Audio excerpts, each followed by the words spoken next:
अस्सलाम वालेकुम दोस्तों, मैं हूं तारिक शाह और आप देख रहे हैं हमारा यूट्यूब चैनल जुनून पाकिस्तान। उम्मीद है आप लोग खैरियत से होंगे और दुआ है अल्लाह ताला हम सबको अपनी हिफ्ज़ मान में रखे। दोस्तों, जुनून पाकिस्तान हमने ये नाम क्यों सिलेक्ट किया? क्योंकि जितने भी हम ओवरसीज़ पाकिस्तानीज़ हैं, पाकिस्तान से बहुत मोहब्बत करते हैं, बड़े पैशनेट हैं, पाकिस्तान से जुनून की तरह मोहब्बत करते हैं और इसलिए हमने इसका नाम जुनून पाकिस्तान रखा है। अच्छा, ओवरसीज़ पाकिस्तानियों की बात करें तो कोई भी ओवरसीज़ पाकिस्तानी अपने मुल्क से कम मोहब्बत नहीं करता। हमें पाकिस्तान के दर्द का पता है, हमें पाकिस्तान के दुख का पता है, अपने भाइयों के। जब भी ज़रूरत पड़ी हम लोगों ने रेमिटेंस के अंबार लगा दिए। अगर पाकिस्तान पे कभी कोई आफत आई तो ओवरसीज़ पाकिस्तानी सबसे पहले अपने भाइयों के साथ खड़े हुए। लोकली हम किसी एम्बेसडर से कम नहीं है और जब ज़रूरत होती है तो अपने ही भाइयों की, हम वतनों की काउंसलिंग में हर पाकिस्तानी आगे होता है। दोस्तों, अलमिया ये है कि असम्बली का अजलास तकरीबन ख़त्म होने वाला है, जो कि आखिरी सेशन था या फिर हो गया है, और उसमें जो आखिरी बिल पास हुआ है उसमें भी हमें वोट का हक नहीं मिला।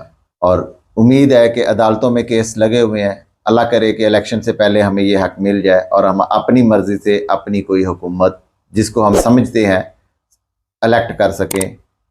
आमीन सुम्मा आमीन। दोस्तों, आते हैं दूसरी तरफ, कुछ और ख़बरें हैं।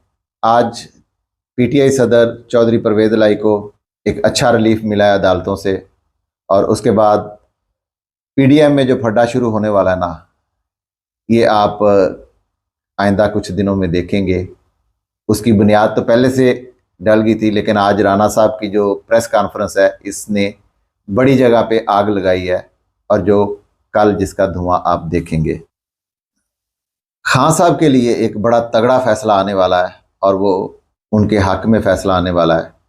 इंशाल्लाह इस पे भी हम बात करेंगे और उम्मीद है कि अदालतें कानून और आइन पे अमल करते हुए एक अच्छा रिलीफ देने वाली हैं। वो कल हो सकता है, परसों हो सकता है, 2-4 दिन में ये एक बड़ा अच्छा फैसला आने वाला है। इमरान खान साहब के लिए जो स्पेशल एक जज इलेक्शन कमीशन ने लगवाया है ना, बन्नू से लेके आए हैं हुमायूं दिलावर साहब, उनकी 2 नंबरियां पकड़ी गई हैं, वो भी आपके सामने लेके आते हैं इंशाल्लाह।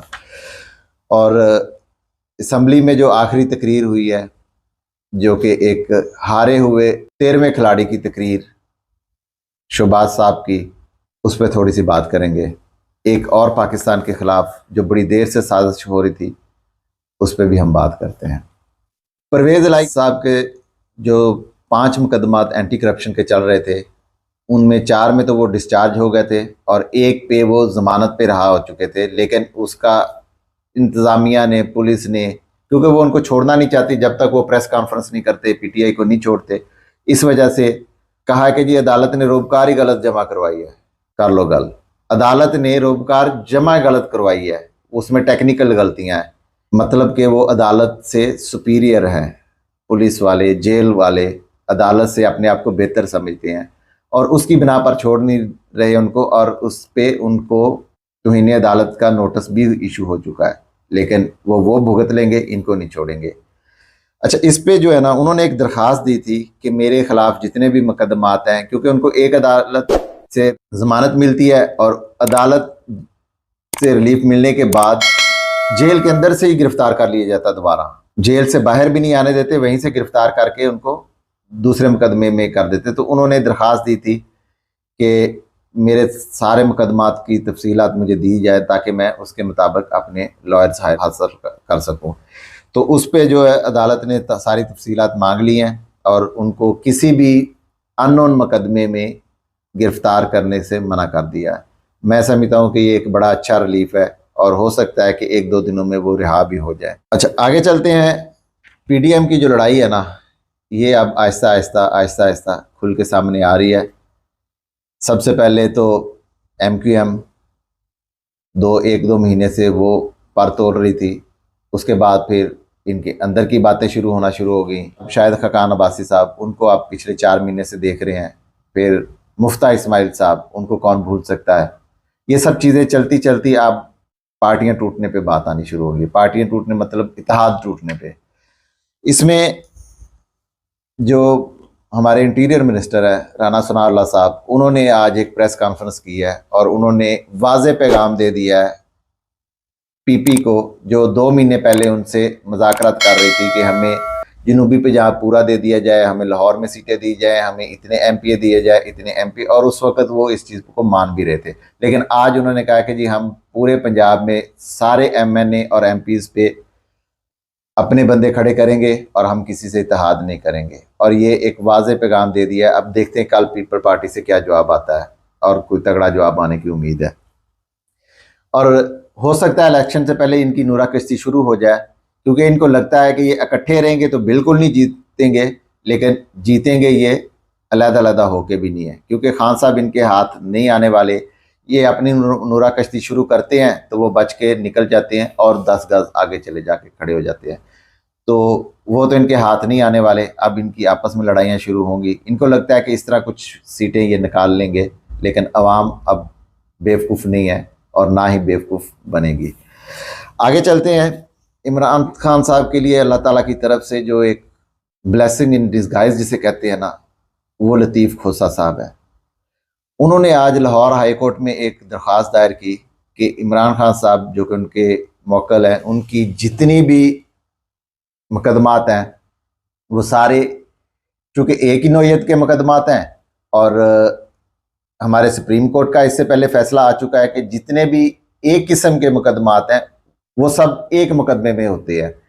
बार बार आप उसको ना उस पर मुकदमा कर सकते हैं और ना ही एक जैसे मुकदमे आप मुख्तलिफ शहरों में कर सकते हैं। तो उन्होंने इस चीज़ पे दरख्वास्त दी, जो जिस पे लाहौर हाई कोर्ट में आज समाअत भी हुई है, और उम्मीद है कि कल या परसों तक इस पर एक अच्छा फैसला आएगा और आइन और कानून के मुताबिक जो भी फैसला होगा उससे चीज़ें बेहतर होती नज़र आएंगी। अच्छा, खान साहब आज लाहौर हाई कोर्ट के अलावा जेआईटी में भी पेश हुए हैं। लाहौर हाई कोर्ट में उनके कुछ मुकदमात थे और जेआईटी पे 9 मई के हवाले से उन पे मुकदमात में तो उस पे वो पेश हुए हैं, क्योंकि हमारी अदालतों ने बड़े सख्त रिमार्क्स दिए थे पिछले हफ्ते के खान साहब जेआईटी के सामने शामिल तफ्तीश नहीं हो रहा है, तो इस वजह से हम लोग जमानतें नहीं देते। तो आज खान साहब ने वो काम भी कर दिया, शामिल तफ्तीश हो गए। वहाँ पे उन्होंने बड़े तगड़े दलाइल दिए हैं जेआईटी को और उनको चुप करवाया। उस पर कुछ चीज़ें उन्होंने अपने खिताब में भी कही हैं, आप वो भी सुन सकते हैं ताकि चीज़ें ज़्यादा क्लियर हो जाए। अच्छा, जो खान साहब ने जो खिताब में एक चीज़ कही है ना, कि जो उन्होंने जेआईटी में पेश हुए उस पर जो उन्होंने बात की है कि जेआईटी ने कहा कि जी 9 मई एक साजिश थी। अब 9 मई साजिश तो थी, ये तो सबको पता है, लेकिन किसने की और वो साजिश का सबसे ज़्यादा फ़ायदा किसको मिला, तो वही साजिशी है। क्योंकि आप देखते हैं लिबर्टी से कोर कमांडर हाउस तक लोग जाते हैं, उनको कोई रोकता नहीं है, जबकि उससे 2 दिन पहले 4 दिन पहले जब एक रैली निकलती है पीटीआई की, तो हर जगह पे रुकावटें खड़ी होती हैं, पुलिस होती है, यहाँ तक कि आंसू गैस चलते हैं, सब कुछ एक रैली रोकने के लिए। तो ये एक बकौल उनके जत्थे जा रहे थे अटैक करने के लिए, उनको नहीं रोक सके, तो ये बहुत बड़ी एक दलील है। और इस पे उम्मीद है कि कोई भी बड़ा वकील, जैसे कि इत्तेज़ाज़ अहसन साहब कह चुके हैं कि आईजी पंजाब हमें दे दो, हम उस पर जरा करते हैं आधे घंटे की, 2 घंटे की, 1 घंटे की, और आपको पता लग जाएगा कि असल साजिश कहाँ से हुई है। तो यहाँ पे भी चीज़ें काफ़ी बेहतर होती नज़र आती हैं। अच्छा, लाहौर हाई कोर्ट में जो मुकदमात चल रहे हैं खान साहब के, जिसमें आज वो पेश हुए, तो लतीफ़ खोसा साहब ने, जो हमारे जज हैं बाकर नजफी साहब, उनसे जब ये दरख्वास्त की, तो बाकर नजफी साहब ने 2 दिन पहले जो कहा था कि खान साहब आप अपना रूट बना लें कि आप मियाँ वाली जाए, आप गुजरावाले जाए, आप सियालकोट जाए, आप फैसलाबाद जाए, जहाँ जहाँ छोटी अदालतें हैं सब में जाके पेश हों और वहाँ से रिलीफ लें, वहाँ से ज़मानतें लें। तो उस पर आज लतीफ़ खोसा साहब ने कहा कि जज साहब, लाहौर हाई कोर्ट में 2 दिन पहले वाक़या हुआ है कि एक मियाँ बीवी अदालत में पेशी पे आते हैं और उनको कत्ल कर दिया जाता है, क्योंकि छोटी अदालतें हैं, छोटी छोटी जगह पे होती हैं, तंग जगह पे होती हैं, इस तरह का सिक्योरिटी का निज़ाम नहीं है। तो आप कुछ सोचिए, कुछ देखिए। आप एक बंदे के 200 मुकदमात करते हैं और 200 मुकदमा पे आप उनको कहते हैं कि हर जगह पे जाके पेश होते हैं, कि जुल्म है। तो उस पर जो है ना, आज उन्होंने एक फ़ैसला महफूज किया है। उम्मीद है कि उस पर आइन और कानून के मुताबिक अगर फैसला होता है तो एक बहुत बड़ा तगड़ा रिलीफ मिलेगा खान साहब को, और उम्मीद है कि इंशाल्लाह चीज़ें बेहतरी की तरफ जाएंगी। अच्छा, यहाँ पे एक और चीज़ जो है कि खान साहब के जो अपोजिट वकील थे, सरकारी वकील, तो उन्होंने कहा कि जी ये हम लोग तो भुगत के हैं ये सारी चीज़ें, हम लोग इस तरह के मुकदमा फेस कर चुके हैं, तो ये एक रिलीफ बनता नहीं है सरकारी वकील ने। लेकिन एडवोकेट जनरल जो है ना वो इसमें पेश नहीं हुए आज, क्योंकि उनको पता था कि ये दरख्वास्त दायर होने के बाद फैसला जो है वो मुलजम के हक में ही आता है, क्योंकि सुप्रीम कोर्ट जब फैसला कर चुकी है कि आप एक ही नोएत के 2 मुकदमे नहीं कर सकते, तो यहाँ तो 200 मुकदमे हो गए, तो वो इसलिए पेश ही नहीं हुए थे। उनको पता था कि अदालतों से आज कुछ हमें नहीं मिलना, और इस वजह से फिर सरकारी वकील ने इस्तदा की कि जनाब इसको आप पेंडिंग कर लें, तो हो सकता है पीर या मंगल तक दोबारा समात जब शुरू हो तो उससे पहले खान साहब ये रिलीफ ले चुके हों।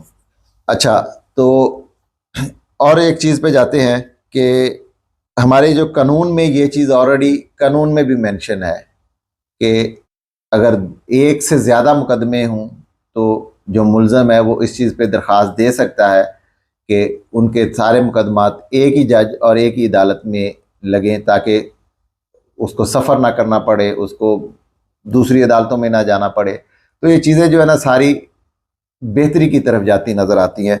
अच्छा, एक और चीज़ जो इलेक्शन कमीशन ने अपना एक जज लगवाया था बदनीति की बिना पर, जो बन्नू से एक जज को लेके आए हैं तोशाखाना की अदालत में, कि खान साहब को जो है ना कैसे भी है 2 दिन में, 4 दिन में, 5 दिन में, जो इस्लामाबाद हाई कोर्ट ने कहा कि 7 दिन में फैसला करना है, तो वो 3 दिन में फैसला करके बैठ गए। अच्छा, उनके बारे में चीज़ें काफ़ी क्लियर हो गई हैं।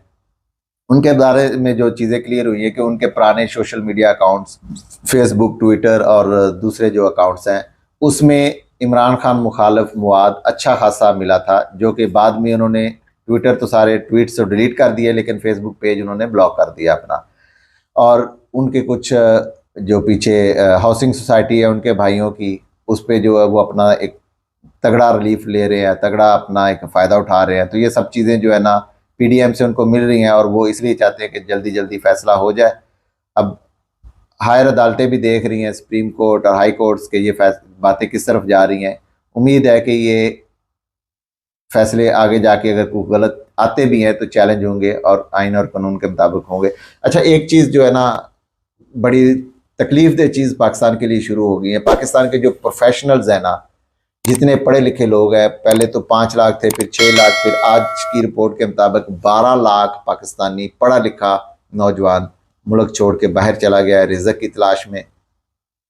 और ये पाकिस्तान के साथ बहुत ज़्यादती है। जिन्होंने मुल्क चलाना होता है, जो प्रोफेशनल्स होते हैं, जो डॉक्टर्स होते हैं, जो इंजीनियर्स होते हैं, जो बैंकर्स होते हैं, जिन्होंने ये सब चीज़ें करनी होती हैं, वो आहिस्ता आहिस्ता मुल्क छोड़ के जाते हुए नज़र आते हैं।